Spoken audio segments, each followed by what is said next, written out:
சென்னை மற்றும் புறநகர் பகுதிகளில் கடும் பனிமூட்டம் காரணமாக ரயில்கள் தாமதமாக இயக்கப்படுகின்றன. அண்மை செய்தியாக பார்க்கிறோம்.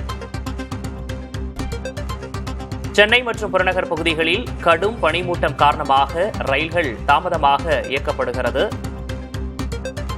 15 முதல் 25 நிமிடங்கள் வரை புறநகர் ரயில்கள் தாமதமாக இயக்கப்படுவதால் பயணிகள் அவதியடைந்திருக்கிறார்கள். குறிப்பாக திருவள்ளூர், திருத்தணி, அரக்கோணத்திலிருந்து சென்னை வரக்கூடிய ரயில்கள் தாமதமாக இயக்கப்படுகின்றன.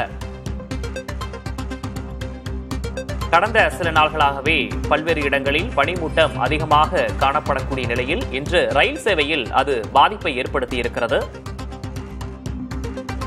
சென்னை புறநகர மின்சார ரயில்கள் தாமதமாக இயக்கப்படுகின்றன.